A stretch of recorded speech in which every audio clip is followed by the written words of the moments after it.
नमस्कार जोहार, मैं याचना जायसवाल। आप देख रहे हैं न्यूज़ झारखंड। समय हो चुका है झारखंड की खबरों को जानने का, उनसे अपडेट होने का। तो चलिए जानते हैं सुबह से लेकर शाम तक की झारखंड की तमाम बड़ी खबरों को। लेकिन उससे पहले यदि आप हमारे चैनल पर नए हैं तो हमारे चैनल को सब्सक्राइब करिए और बेल आइकन को प्रेस करिए। इससे आपको झारखंड की हर छोटी बड़ी खबरें सबसे पहले मिले। तो चलिए जानते हैं झारखंड की बड़ी खबरों को। गिरिडीह में डीजे बजाने के विवाद में खूनी संघर्ष। डीजे बंद कराने आए युवकों पर चाकू उस तरह से हमला, एक की मौत 3 घायल। गिरिडीह शहर के नगर थाना क्षेत्र के हुट्टी बाजार स्थित रविदास टोला में गुरुवार रात डीजे बजाने को लेकर हुए विवाद में खूनी संघर्ष का रूप ले लिया। दो पक्षों के बीच हुई मारपीट में चाकू और उस तरह से वार करने से एक युवक की मौत हो गई है, जबकि 3 घायल हैं। एक घटना के बाद इलाके में तनाव का माहौल है। शुक्रवार सुबह मृतक के परिजनों और स्थानीय लोगों ने आक्रोशित होकर हुट्टी बाजार हटिया गेट के सामने सड़क जाम कर दिया और दोषियों की गिरफ्तारी की मांग करने लगे। घटना की सूचना मिलते ही मंत्री सुदेवी कुमार सोनू तुरंत मौके पर पहुंचे और उन्होंने मृतक के परिजनों और स्थानीय लोगों से बातचीत कर उन्हें समझाया और शांतिपूर्ण तरीके से सड़क जाम हटवाया है। इस दौरान मंत्री सुदेवी कुमार सोनू ने कहा कि यह बेहद दुर्भाग्यपूर्ण और दुखद घटना है। सरकार पीड़ित परिवार को हर संभव मदद करेगी। उन्होंने भरोसा दिलाया कि इस मामले में शामिल अपराधियों को किसी भी हाल में बख्शा नहीं जाएगा और उनकी जल्द से जल्द गिरफ्तारी सुनिश्चित की जाएगी। लातेहार में जंगली हाथी के हमले से वृद्ध की मौत। पत्नी ने कहा, रात में हाथी ने पटक कर मार डाला। वन विभाग ने दी सहायता राशि। लातेहार जिले के चंदवा थाना क्षेत्र अंतर्गत मलहन पंचायत के पिपरटोली में गुरुवार रात एक जंगली हाथी के हमले में 59 वर्षीय वृद्ध टिबरू गंजू की मौत हो गई है। यह घटना रात करीब 10 बजे हुई है। मृतक की पत्नी शनिचरिया देवी ने बताया कि उनके पति शौच के लिए घर से बाहर निकले थे। इसी दौरान वहां घूम रहे एक जंगली हाथी ने उन्हें अपनी चपेट में ले लिया। उन्हें पटक पटक कर मार डाला है। काफी देर तक घर नहीं लौटने पर परिजनों ने खोजबीन की, जिसके बाद वे लहूलुहान अवस्था में जमीन पर पड़े मिले हैं। घटना की सूचना मिलने पर शुक्रवार को रेंजर नंद कुमार महतो पीड़ित परिवार के घर पहुंचे। उन्होंने मृतक की पत्नी शनिचरिया देवी को तत्काल सहायता के रूप में 40,000 रुपए प्रदान किए हैं। साथ ही ग्रामीणों के बीच 10 टॉर्च का वितरण भी किया गया। रेंजर महतो ने बताया कि कागजी प्रक्रिया पूरी होने के बाद परिवार को 3,60,000 रुपए की अतिरिक्त सहायता राशि दी जाएगी। रांची में पासपोर्ट ऑफिस को बम से उड़ाने की मिली धमकी, मॉल की तलाशी शुरू। रांची के रातू रोड स्थित गैलेक्सिया मॉल में स्थित पासपोर्ट ऑफिस को उड़ाने की धमकी मिलने के बाद पुलिस अलर्ट मोड पर है। यह धमकी रांची सिविल कोर्ट को मिली धमकी के कुछ दिन बाद आई है, जिसे सुरक्षा व्यवस्था कड़ी कर दी गई है। कोतवाली डीएसपी के नेतृत्व में पुलिस और बीडीएस टीम मौके पर पहुंचकर जांच शुरू कर दी है। पुलिस की टीम पासपोर्ट ऑफिस के हर कोने की जांच कर रही है और आसपास के क्षेत्रों की भी सुरक्षा बढ़ा दी गई है। पुलिस ने लोगों से शांति बनाए रखने और अफवाहों पर ध्यान नहीं देने की अपील की है। जांच के दौरान किसी संदिग्ध व्यक्ति या वस्तु की सूचना मिलने पर तुरंत पुलिस को सूचित करने के निर्देश दिए गए हैं। झारखंड में आज शाम से बदलेगा मौसम का मिजाज, आंशिक बादल छा सकते हैं। 7 से 10 मार्च तक कई क्षेत्रों में गरज के साथ हो सकती है बारिश। झारखंड में अगले कुछ दिनों तक मौसम का मिजाज बदलता नजर आएगा। मौसम केंद्र के ताजा पूर्वानुमान के अनुसार शुक्रवार शाम के समय आंशिक बादल छा सकते हैं। वहीं 7 मार्च शनिवार से 10 मार्च मंगलवार तक राज्य में मौसम बदलेगा और मेघ गर्जन के साथ हल्की बारिश होने की संभावना है। 7 और 8 मार्च को दक्षिण पूर्वी और पूर्वी हिस्सों में कहीं कहीं पर आंशिक रूप से बादल छाए रहेंगे। साथ ही मेघ गर्जन के साथ हल्की बारिश होने की संभावना है।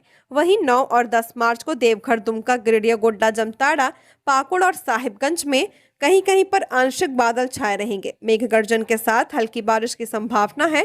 11 मार्च से मौसम साफ होने की संभावना है। मौसम विभाग के अनुसार राज्य में अगले 2 दिनों के दौरान अधिकतम तापमान में कोई बड़े बदलाव की संभावना नहीं है। इसके बाद अगले 3 दिनों में इसमें धीरे धीरे से 2 से 3 डिग्री सेल्सियस की वृद्धि हो सकती है। इधर पिछले 24 घंटे में राज्य में मौसम शुष्क बना रहा। सबसे ज्यादा तापमान 36.4 डिग्री सेल्सियस चाईबासा में, जबकि सबसे कम न्यूनतम तापमान 11.4 डिग्री सेल्सियस गुमला में दर्ज किया गया है। पलामू में स्कॉर्पियो दीवार तोड़कर घर में घुसी, मलबे में दबने से महिला की मौत, तेज रफ्तार की वजह से हादसा, ड्राइवर हिरासत में। पलामू के तरहसी थाना क्षेत्र के बिशनपुर गांव में बीती रात एक तेज रफ्तार स्कॉर्पियो अनियंत्रित होकर एक घर में घुस गई है। स्कॉर्पियो मेदिनीनगर से बारातियों को लेकर जा रहा था। इस हादसे में घर में मौजूद 70 साल के पांचों कुंवर की मौत हो गई है। स्कॉर्पियो स्वर्गीय ननहक पासवान के मिट्टी के घर की दीवार तोड़कर अंदर घुस गई थी। स्कॉर्पियो के टक्कर से घर क्षतिग्रस्त हो गया था। महिला घर के मलबे में दब गई थी। परिजन उसे निकालकर इलाज के लिए मेदिनीनगर के मेडिकल कॉलेज अस्पताल ले गए। वहां इलाज के दौरान महिला ने दम तोड़ दिया। हादसे से पूर्व महिला खाना खाकर सोने जा रही थी। प्रत्यक्षदर्शियों के अनुसार स्कॉर्पियो काफी तेज रफ्तार में थी और चालक ने वाहन पर नियंत्रण खो दिया था। हादसे के दौरान घर के अंदर खड़ी एक बाइक भी दीवार के मलबे में दबकर क्षतिग्रस्त हो गई है। हालांकि घर के अन्य सदस्य सुरक्षित बच गए हैं। तेलंगाना के उप मुख्यमंत्री के बेटे की शादी में शिरकत किए सीएम हेमंत सोरेन, वरवधु को दिया आशीर्वाद। झारखंड के मुख्यमंत्री हेमंत सोरेन बीते दिन हैदराबाद पहुंचे हैं, जहां वह तेलंगाना के उप मुख्यमंत्री मल्लू भट्टी के सुपुत्र सूर्य विक्रमादित्य का विवाह समारोह में शामिल हुए। सीएम हेमंत सोरेन ने शादी में शिरकत करते हुए वरवधु को अपना आशीर्वाद दिया। इस शादी के मौके पर कई अन्य गणमान्य व्यक्ति भी मौजूद रहे। जर्जर वाहनों से मिला छुटकारा। झारखंड पुलिस को मिले 1477 नए वाहन। कानून व्यवस्था होगी मजबूत।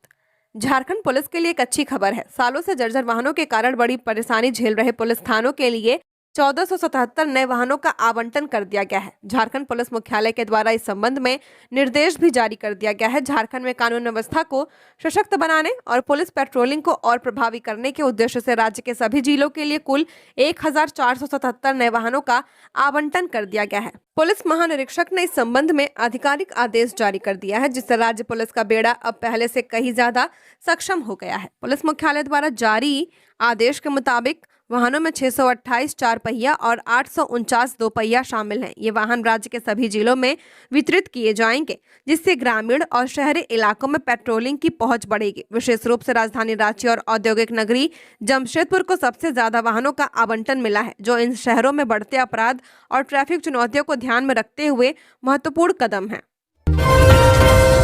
रांची रोड पर जनरल स्टोर में लगी आग। करीब 10 लाख रुपए का सामान जलकर राख।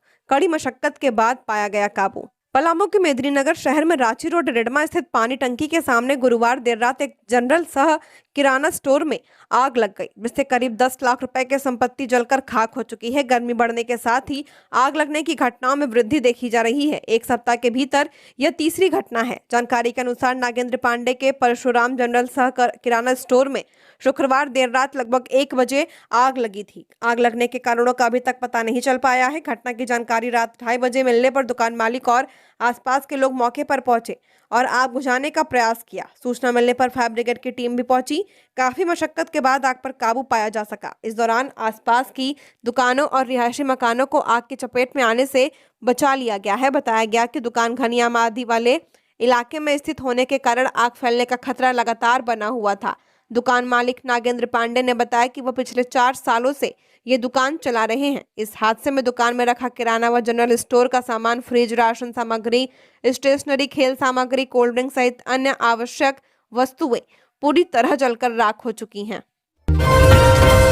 पलामू में बच्चा चोर की अफवाह। मानसिक रूप से कमजोर बुजुर्ग को ग्रामीणों ने घेरा, पुलिस ने किया रेस्क्यू। झारखंड के पलामू के पांडु थाना क्षेत्र के बंदला गांव में ग्रामीणों ने एक बुजुर्ग व्यक्ति को बच्चा चोर समझकर घेर लिया। सूचना पर पुलिस ने त्वरित कार्रवाई करते हुए बुजुर्ग का रेस्क्यू किया और उन्हें सुरक्षित उनके परिजनों के हवाले किया। बुजुर्ग की पहचान बिहार के गया जिले के टेकारी प्रखंड के मऊ गांव निवासी चेतू मांझी के रूप में की गई है। पुलिस जांच से पता चला कि वे मानसिक रूप से कमजोर हैं और पिछले 20 दिनों से लापता थे। भटकते हुए पलामू के पांडु इलाके में पहुंच गए थे। बंदला क्षेत्र में एक अज्ञात व्यक्ति को देखकर ग्रामीणों में संदेह हुआ। बुजुर्ग अपना नाम पता स्पष्ट रूप से नहीं बता पा रहा था, जिसके चलते ग्रामीणों ने उन्हें बच्चा चोर समझकर घेर लिया। पांडु थाना की टीम मौके पर पहुंची और स्थानीय जनप्रतिनिधियों की मदद से ग्रामीणों को समझा बुझाकर स्थिति संभाली गई। बुजुर्ग को थाने लाया गया, जहां उन्होंने अपना नाम चेतू मांझी और पता बिहार के गया जिले के सेवरा गांव का बताया है। बेंगलुरु जा रही ट्रेन से 5 नाबालिग बच्चों का रेस्क्यू। गोड्डा के बच्चे दिहाड़ी मजदूरी के लिए जा रहे थे। बाल कल्याण समिति को दी सूचना। जामताड़ा आरपीएफ ने बेंगलुरु जा रही साप्ताहिक एक्सप्रेस ट्रेन से 5 नाबालिग बच्चों को बचाया है। इन बच्चों को कथित तौर पर दिहाड़ी मजदूरों के लिए बेंगलुरु ले जाया जा रहा था। आरपीएफ की टीम ने गुप्त सूचना के आधार पर कार्रवाई की है। यह सूचना दिल्ली के जीआरएस हेल्पलाइन नंबर से मधुपुर की आश्रय संस्था को मिली थी। संस्था की दीपा कुमारी ने इसके बाद मधुपुर आरपीएफ से संपर्क किया, जिसके बाद 22-306 नंबर की बेंगलुरु एक्सप्रेस ट्रेन में जांच की गई। बचाए गए सभी बच्चे गोड्डा जिले के पत्थरगामा और कई प्रखंडों के निवासी हैं। उन्होंने देर रात जसीडीह से ट्रेन पकड़ी थी। दीपा कुमारी ने बताया कि इन बच्चों को बेंगलुरु की चुलाई नामक कंपनी में दिहाड़ी मजदूरी के लिए ले जाया जा रहा था। आरपीएफ ने बच्चों को बरामद करने के बाद इसकी सूचना जिला बाल कल्याण समिति को दी है। समिति के सदस्यों ने सभी बच्चों को अपनी देखरेख में ले लिया है। अब समिति इन बच्चों के भविष्य को लेकर निर्णय लेगी। हजारीबाग में अवैध पत्थर खदान में डूबा किशोर, दोस्तों संग नहाने गया था, 20 घंटे बाद भी लापता, लोगों ने की एनडीआरएफ बुलाने की मांग। हजारीबाग में बंद पड़ी अवैध पत्थर खदान में डूबने वाले 13 साल के किशोर सौरभ कुमार का शव लगभग 20 घंटे बाद भी बरामद नहीं हो पाया है। घटना बरकट्टा थाना क्षेत्र के पचरूखी तिलया स्थित महाबर पहाड़ के पास की है। ग्रामीण अपने स्तर पर लगातार रेस्क्यू अभियान चलाकर सौरभ की तलाश कर रहे हैं। ग्रामीणों ने जिला प्रशासन से तत्काल एनडीआरएफ टीम को बुलाने की मांग की है। सौरभ कुमार गुरुवार को अपने कुछ दोस्तों के साथ महाबर पहाड़ के पास स्थित बंद खदान में नहाने गया था। खदान में काफी गहरा पानी भरा हुआ है। नहाते समय सौरभ अचानक गहरे पानी में चला गया और डूब गया। उसके साथ मौजूद अन्य बच्चों ने शोर मचाया, जिसके बाद आसपास के लोग मौके पर पहुंचे, लेकिन तब तक सौरभ पानी में लापता हो चुका था। घटना की सूचना मिलते ही बड़ी संख्या में ग्रामीण मौके पर पहुंच गए हैं और तुरंत रेस्क्यू अभियान शुरू कर दिया है। स्थानीय गोताखोरों की मदद से पानी में लगातार खोजबीन की जा रही है, लेकिन अब तक किशोर का कोई पता नहीं चल पाया है। ग्रामीण ट्रैक्टर और पंप का उपयोग कर खदान से पानी निकालने का भी प्रयास कर रहे हैं ताकि सौरभ को ढूंढा जा सके। राज्यपाल सचिवालय का होगा पुनर्गठन, 122 नए पदों के लिए सरकार ने की अनुशंसा।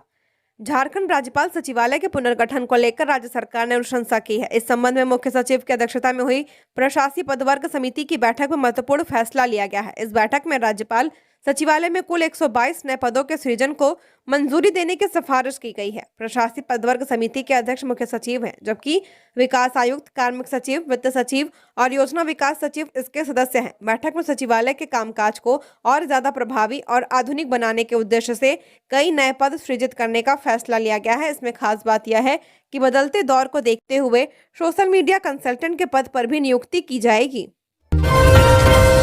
धनबाद में शराब पीने पर दो पक्षों में विवाद, पथराव की चपेट में आने से एसआई घायल, 5 लोग हिरासत में, भारी पुलिस बल तैनात। धनबाद के लोयाबाद थाना क्षेत्र के एकड़ा शिव मंदिर के पास गुरुवार देर शाम शराब पीने को लेकर हुए विवाद ने हिंसक रूप ले लिया। करीब 200 लोगों की भीड़ ने एक पक्ष की ओर पथराव शुरू कर दिया, जिससे इलाके में अफरा तफरी मच गई। पथराव की सूचना मिलते ही लोयाबाद थाना पुलिस मौके पर पहुंची और स्थिति को नियंत्रित करने का प्रयास किया। इसी दौरान लोयाबाद थाना में पदस्थापित सब इंस्पेक्टर रोहित कुमार पथराव की चपेट में आकर घायल हो गए। पत्थर लगने से उनके नाक और होठ फट गए। घायल एसआई को इलाज के लिए अस्पताल भेजा गया। प्रत्यक्षदर्शियों के अनुसार अचानक एक बड़ी भीड़ एकड़ा पुल की ओर से आई और पत्थर फेंकना शुरू कर दी। पुलिस की मौजूदगी के बावजूद कुछ देर तक पथराव जारी रहा, जिससे हालात तनावपूर्ण हो गए। जमशेदपुर पुलिस में बड़ा प्रशासनिक फेरबदल, 17 थाना प्रभारियों का तबादला। जमशेदपुर शहर के पुलिस महकमा में बड़ा प्रशासनिक फेरबदल किया गया है। वरीय पुलिस अधीक्षक पीयूष पांडे ने एक साथ 17 थाना प्रभारियों का तबादला करते हुए उन्हें नई जिम्मेदारी सौंप दी है। देर शाम जारी आदेश में कई प्रमुख थानों के प्रभारियों को बदला गया है और सभी तबादलों को तत्काल प्रभाव से लागू भी कर दिया गया है। जारी आदेश के अनुसार साक्षी थाना प्रभारी आनंद कुमार मिश्रा को सीताराम डेरा थाना प्रभारी बनाया गया है। वहीं निरंजन कुमार को सीताराम डेरा से हटाकर बर्मा माइंस थाना प्रभारी की जिम्मेदारी सौंपी गई है।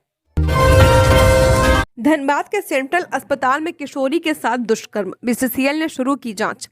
धनबाद के सरायढेला थाना क्षेत्र के सेंट्रल अस्पताल में बुधवार को एक नाबालिग के साथ दुष्कर्म का मामला सामने आया है। यह खुलासा पीड़िता ने खुद पुलिस को बयान देते हुए कहा है।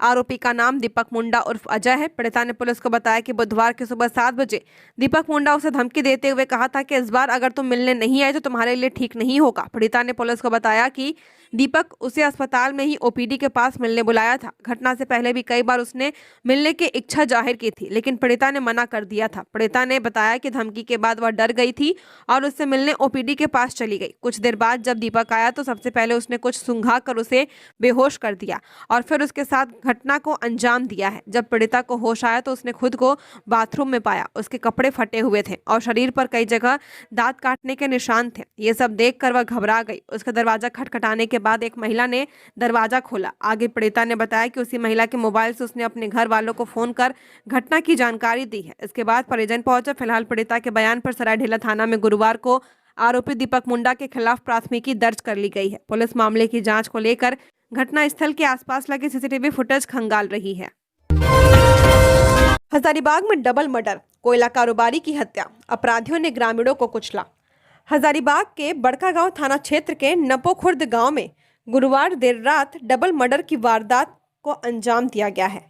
अपराधियों ने धारदार हथियार से कोयला व्यवसायी की हत्या कर दी है। इसके बाद भागने के दौरान अपराधियों की गाड़ी से एक ग्रामीण की कुचलकर मौत हो गई। घटना के बाद पूरे इलाके में तनाव और दहशत का माहौल है।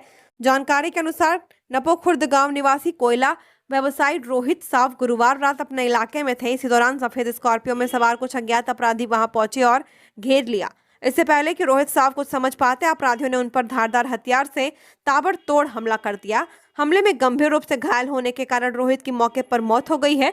घटना के बाद गांव में अफरा तफरी मच गई। प्रत्यक्षदर्शियों के मुताबिक अपराधी वारदात को अंजाम देने के बाद स्कॉर्पियो से भागने की कोशिश कर रहे थे। वाहन की गति तेज होने के कारण सड़क पर मौजूद लोगों को बचने का मौका नहीं मिला और गाड़ी की चपेट में आकर गांव के ही निवासी प्रदीप साव गंभीर रूप से घायल हो गए हैं। झारखंड के जनजातीय विरासत का होगा डिजिटलीकरण, बीआईटी मिश्रा में 3 दिवसीय एआई नेशनल कार्यशाला। झारखंड की जनजातीय विरासत और डिजिटल नवाचार पर बीआईटी मिश्रा 6 मार्च से 3 दिनों तक नेशनल कॉन्फ्रेंस आयोजित करने जा रही है। बीआईटी मिश्रा में आयोजित होने वाले इस कार्यक्रम में कला संस्कृति, आर्टिफिशियल इंटेलिजेंस और सतत उद्यमिता पर राष्ट्रीय कार्यशाला आयोजित की जाएगी। यह वर्कशॉप आज से 8 मार्च तक आयोजन होगा।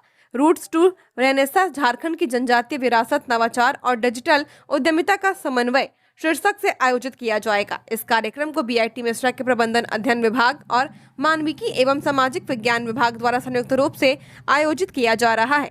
कार्यक्रम झारखंड सरकार के पर्यटन, कला एवं संस्कृति निर्देशालय के सहयोग से आयोजित हो रहे हैं।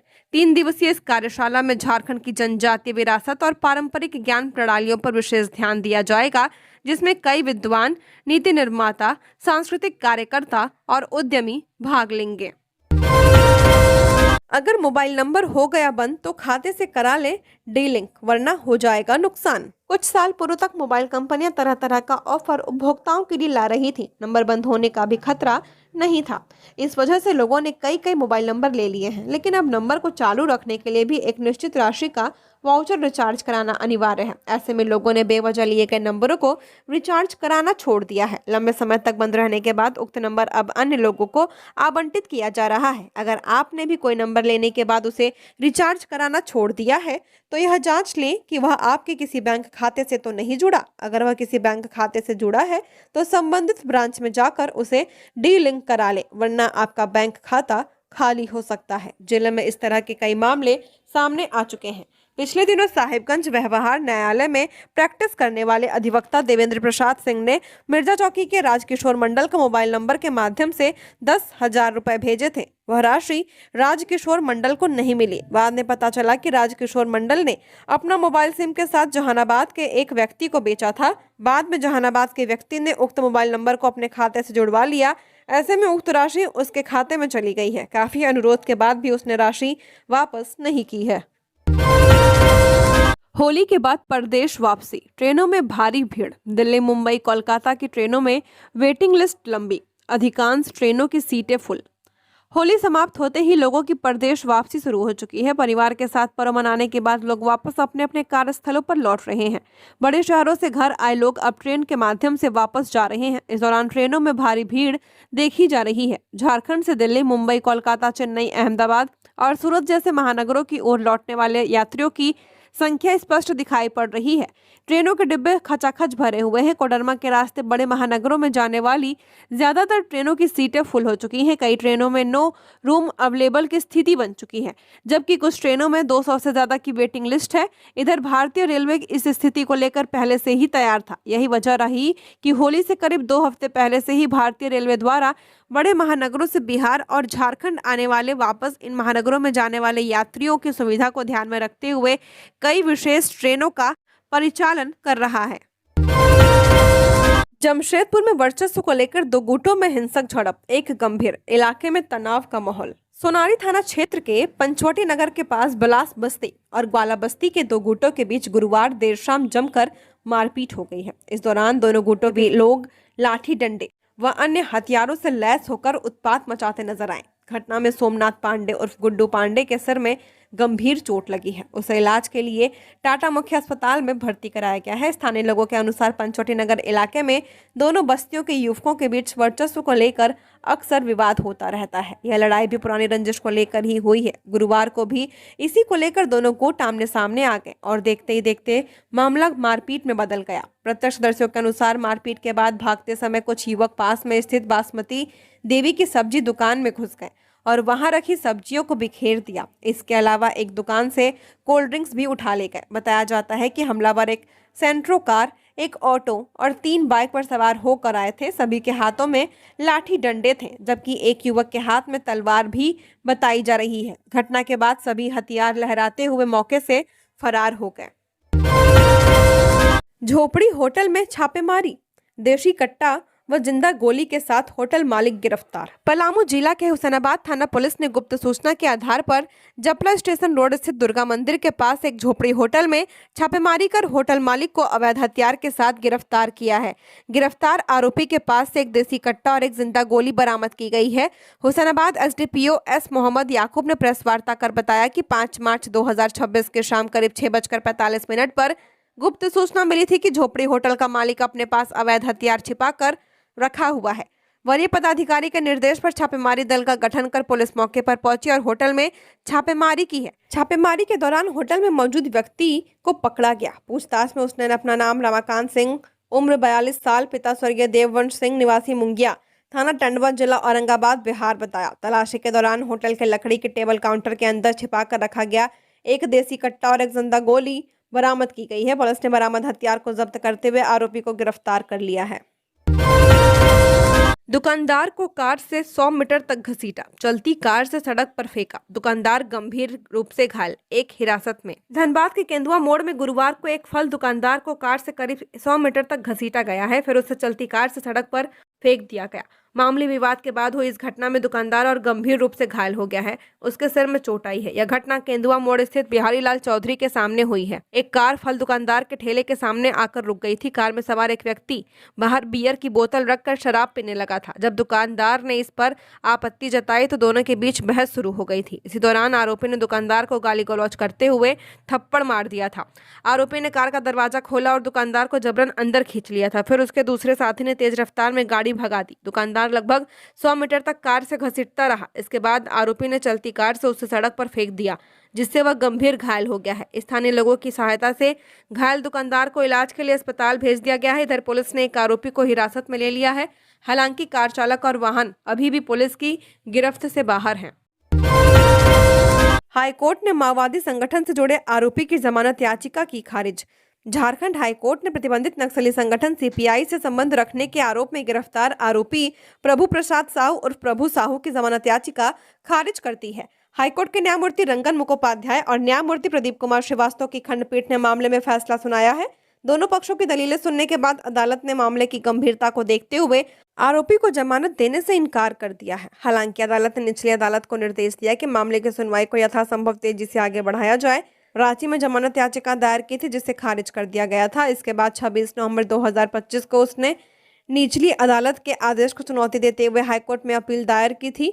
यह मामला गारू थाना कांड संख्या 32/2017 से संबंधित है, जिसकी जांच बाद में राष्ट्रीय जांच एजेंसी को सौंप दी गई थी। अभियोजन के अनुसार 31 अगस्त 2017 को पुलिस को सूचना मिली थी कि प्रभु साहू माओवादी संगठन के केंद्रीय कमेटी सदस्य सुधाकरण का समर्थक है और वह माओवादियों को हथियार, गोला बारूद, विस्फोटक सामग्री तथा अन्य लॉजिस्टिक सहायता उपलब्ध कराता है। लातेहार में ग्रामीणों ने कहा, 2 युवकों को पकड़ने व लाठीचार्ज के कारण हुई पुलिस से झड़प।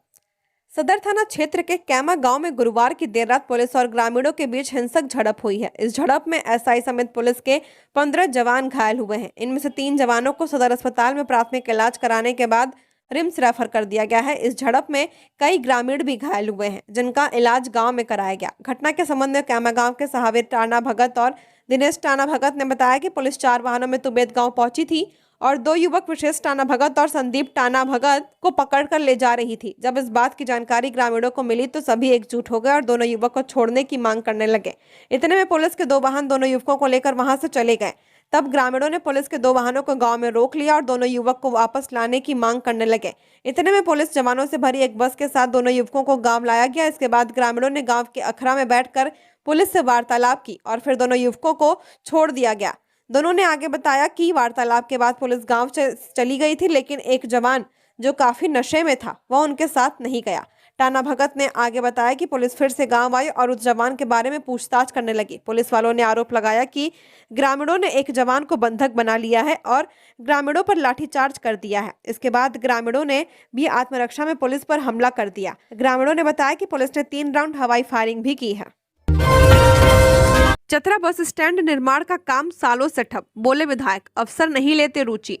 चतरा में लंबे समय से लंबित बस पड़ाव निर्माण कार्य अब डीएमएफटी फंड से पूरा किया जाएगा। सरकार की ओर से मिली जानकारी के अनुसार चतरा नगर परिषद क्षेत्र में बस पड़ाव निर्माण के लिए पहले ही प्रशासनिक स्वीकृति दी जा चुकी थी, लेकिन पर्याप्त राशि आवंटित नहीं होने के कारण योजना अधूरी रह गई थी। जानकारी के अनुसार 13वें वित्त आयोग के तहत 19 मई 2014 को बस पड़ाव निर्माण के लिए लगभग 4 करोड़ रुपए से ज्यादा की योजना को प्रशासनिक स्वीकृति दी गई थी। हालांकि उस समय केवल 1 करोड़ रुपए का ही आवंटन प्राप्त हुआ था, जिसके कारण निर्माण कार्य आगे नहीं बढ़ पाया। इस संबंध में चतरा नगर परिषद की ओर से विभाग को कई बार पत्राचार भी किया गया था। विभाग के स्तर पर बताया गया कि 13वें और 14वें वित्त आयोग की अवधि समाप्त होने के बाद योजना के शेष कार्यों को पूरा करने के लिए वैकल्पिक व्यवस्था की गई है। इसके तहत जिला खनिज फाउंडेशन ट्रस्ट से राशि उपलब्ध कराकर बस पड़ाव निर्माण कार्य को पूरा करने का फैसला लिया गया है। पुलिस ग्रामीण संघर्ष की एक वजह तुबेद कोलियरी के पीछे रास्ते से संचालित अवैध कोयला कारोबार। लातेहार इन दिनों अवैध कोयला उत्खनन एवं परिवहन का बड़ा जोन बन चुका है। बताया जाता है कि पुलिस का एक आला अधिकारी रांची से कुछ नामचीन कोयला तस्करों को यहां लाकर अपने संरक्षण में यह काम करवा रहे हैं। तुबेद कोलियरी प्रबंधन का भी इस मिलीभगत से इनकार नहीं किया जा सकता। 5 मार्च की रात तुबेद के केमा गांव में हुई हिंसक झड़प की घटना की एक वजह अवैध कोयला कारोबार भी बताई जा रही है। ग्रामीण इससे बहुत नाराज हैं। जिनका अवैध कारोबार नहीं चल रहा वह भी पुलिस से खफा है। बताया जाता है कि कोलियरी में लोड ट्रकों को एंट्री पॉइंट से नहीं निकालकर पीछे से बने रास्ते से निकाला जाता है और 1 नंबर कागजात पर कई मंडियों में भेजा जा रहा है। इस कोयला चोरी से डीवीसी को भारी राजस्व का नुकसान हो रहा, जबकि डीवीसी के माइंस मैनेजर माला माल हो रहे हैं। माइंस मैनेजर और पुलिस के अधिकारी की मिलीभगत का आलम यह है कि जो भी इस धंधे का विरोध करते हैं उन्हें केस मुकदमों में उलझाकर परेशान किया जाता है। लातेहार पुलिस ने अब तक आधा दर्जन पत्रकारों पर भी केस किया है ताकि वह खबरें न लिख पाएं। तो ये थी झारखंड की टॉप बड़ी खबरें। ऐसे ही झारखंड की हर खबरों को जानने के लिए हमारे चैनल को सब्सक्राइब करें। धन्यवाद।